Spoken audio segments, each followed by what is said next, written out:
Look up in the sky. It's an asteroid. It's a... is that a whale? No, it's Rosie O'Donnell, our hero of the day.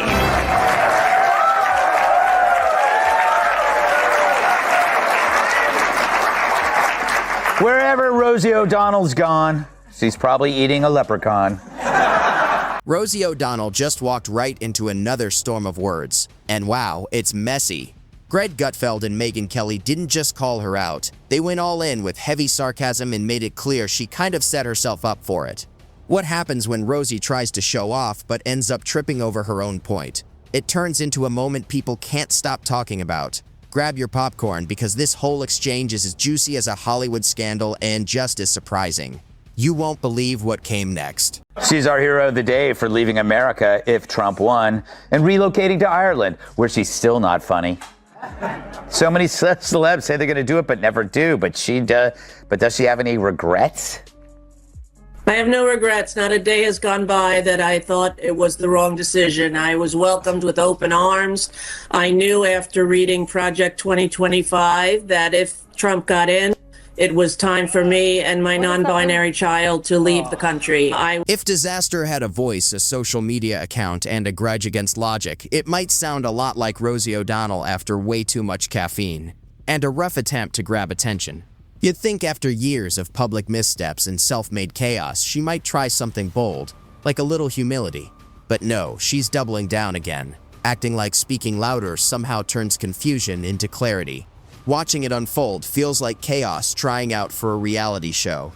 Strange, hard to ignore, and a bit uncomfortable all at once. We are about to see Miranda, the character played by Cynthia Nixon, who is so annoying, in bed with a virgin nun played by Rosie O'Donnell. I just threw up a little in my mouth. Go ahead, roll it. You are amazing. Oh. I have never experienced anything like that. Oh. Ew. That's a nice way to wake up. Oh, you are really, really something. And? Oh my God, yes. It felt so, I don't know, electric, and yet still so natural. I never dreamed my first time could be both those things. First time? Mm-hmm. Oh my God. I'm so grossed out, Emily. You have to talk. I can't. Rosie's whole vibe feels like that one angry aunt at Thanksgiving, showing up with complaints, taking over every conversation with old drama, and still packing up all the leftovers. She's like a microwave that won't stop beeping right when you're already fed up. Watching her try to stay relevant feels like someone crashing their own car over and over, then calling it art. It's a non-stop show of chaos and denial that's hard to look away from. Mr. Trump, one of the things people love about you is you speak your mind and you don't use a politician's filter. However, that is not without its downsides, in particular when it comes to women. You've called women you don't like fat pigs, dogs, slobs, and disgusting animals. Your Twitter account... Only Rosie O'Donnell. Then in come Megyn Kelly and Greg Gutfeld, calm, ready, and clearly over the nonsense. They show up with their points, a few eye rolls, and the kind of patience you get after watching one too many Rosie moments. They've heard it all before. The familiar routine of shouting into the void, saying nothing was her fault, and blaming just about everyone else. It feels like the same old drama on repeat. No one asked for it, but somehow it just keeps getting louder. But once you've decided against all evidence and reality that you are the good guy, you can excuse anything. They even push the myth that Musk is in it for himself. Have you seen Tesla's stock lately? It's lower than Rosie O'Donnell's testicles.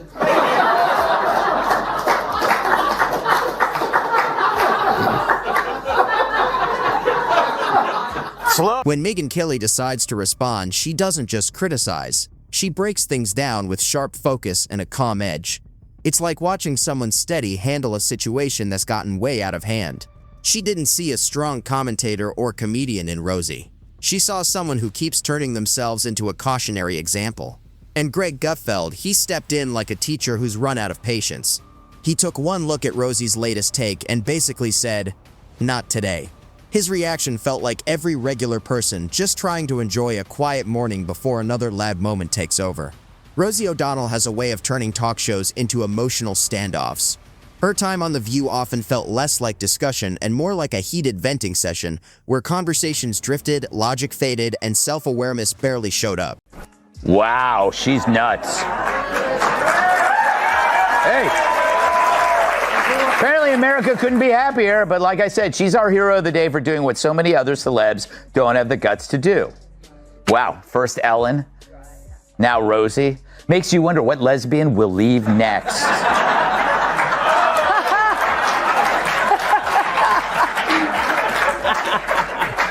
Julie, she seems miserable, and it doesn't really matter where she goes. She's trying to get away from whatever is inside her, because I looked at her and I go like, wow, she has changed. Rosie's debate style can be summed up pretty simply. Volume over logic. You ask one question, and suddenly you're stuck in a long, winding monologue that jumps from topic to topic until the original point is long gone. Greg Gutfeld tried to break down her latest comments, but quickly gave up. It's hard to follow when everything comes out so scattered, and by the end, you're left wondering what she's actually upset about. The answer often feels like everything all at once, shifting from big issues to random frustrations in seconds. Megyn Kelly eventually said what many were thinking. Maybe it's time to slow down, because constant ranting doesn't land as a message. It just loops like the same moment on repeat. The herpes virus. I'm sorry, Exhibit A. Here is Rosie O'Donnell bitching and moaning about her favorite person, Donald Trump. I think this is before she moved. I can't keep track of where she's living in the world to avoid him. Watch. Well, hey, everybody, it's Friday all day, as my Nana would say. And look what I have on my lip. Everybody's been saying, you have herpes all this time, and I never had a cold sore in my life. And now I have a cold sore. And it makes me think that perhaps this weird pimple that had a tiny little head was a cold sore too. And so I talked to my doctor today, and I did a video telehealth, and they said that it's not a cold sore, it's some reaction to the sun. And honestly, it raises the question, what exactly is Rosie O'Donnell even known for these days? It's hard to point to any recent project that isn't just another chaotic online post or a heated rant. Lately, her public presence often comes across more like constant commentary than actual work. Back in her peak years, she did have a solid run in entertainment, mostly playing versions of herself across different roles. But today, her online presence tends to feel scattered. Part personal opinion, part political frustration, all mixed together in a very loud feed. At times, scrolling through it can feel overwhelming, like too many thoughts being shared at once without much pause or structure. Everybody hates her. That's the same thing with Rosie. You know why she's leaving, right? We know why she's leaving. Come on, we know. It's literally an ego trip. Once nobody likes you, you just leave. So when are you leaving, Jesse? It's such mundane commentary. Oh, we agree. You're so enlightened. Oh, I agree with her. Oh, shut up. She's lying to you. She's not leaving because of her. By the way, if you keep your home in America, you're not moving. Every time Rosie gets heavily criticized online, she treats it like some kind of win, as if going viral for the wrong reasons is a badge of honor. But getting mocked online doesn't really make you a rebel. It usually just means the internet disagreed loudly. Greg Gutfeld once compared her posts to something confusing and messy, the kind of thing that leaves you unsure what the point was supposed to be. He joked that reading them feels like trying to follow a chaotic group chat that never calms down. Meanwhile, Megyn Kelly has also been sharply critical, often revisiting Rosie's long public history of controversy and commentary in a very direct way. Rosie has said before that she feels misunderstood, but a lot of the pushback she gets seems less about confusion and more about disagreement with what she's saying. And when she talks about mental health advocacy while also staying in constant public conflict, it creates a mixed message that's hard for people to take seriously. Rosie O'Donnell told CNN it's heartbreaking to watch Donald Trump destroy the country from her new home of Ireland. Meanwhile, Ireland told CNN it's heartbreaking that there's not enough Guinness to make Rosie O'Donnell look pretty. Greg Gutfeld has often mocked Rosie's commentary in a joking way, once comparing her logic to something that keeps spinning without reaching a clear point, more driven by reaction than reason. When Rosie has said the world has been too harsh on her, Megyn Kelly pushed back by pointing out her long career in TV, comedy, and Broadway, arguing that she's had plenty of success but often frames her story through conflict. Rosie tends to treat interviews like personal confessions, but her explanations can shift from moment to moment, making her overall message hard to follow. She often returns to the idea that people don't understand what she's been through while revisiting different versions of the same experiences.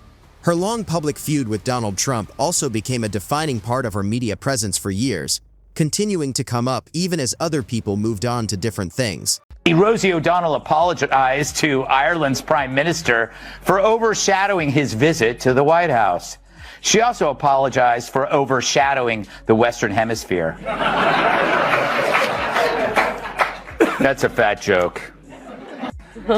So currently, the Democrat Party's brand is about as appealing as Rosie O'Donnell river dancing in a thong.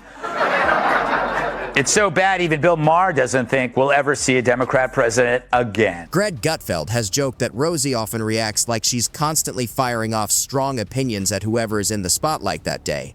He's also been critical of her public persona, framing it as someone who stays highly reactive in online spaces. Her more recent comedy work has been described by critics as uneven, mixing humor with personal commentary in a way that doesn't always land.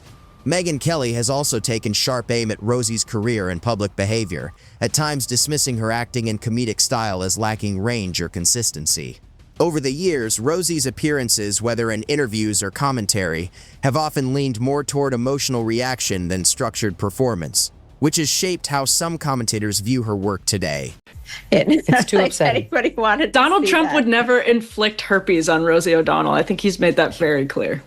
Since Eliana refuses to play, Emily, I've got another soundbite for you. I didn't even know Sex and the City was back on the air. I saw it when it's happening. You have to react live to the herpes. I'm sorry.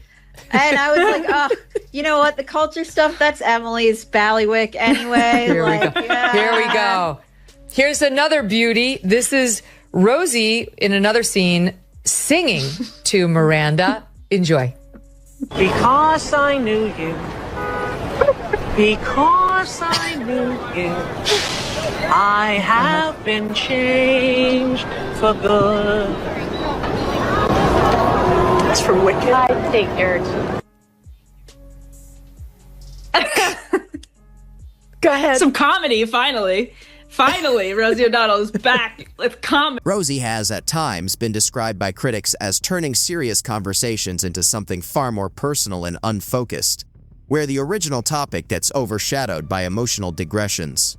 In commentary from people like Greg Gutfeld, her political takes have been harshly dismissed as messy and inconsistent, more reactive than grounded in facts. Megyn Kelly has also been very critical, often questioning Rosie's approach to public debate and media appearances, framing them as more confrontational than constructive.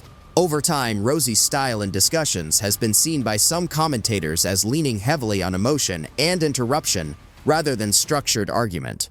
More recently, her media presence has shifted toward occasional live streams and online appearances, which tend to draw mixed reactions. Critics argue that her attempts to stay relevant sometimes come across as combative or unfocused, while supporters see it as her continuing to speak her mind.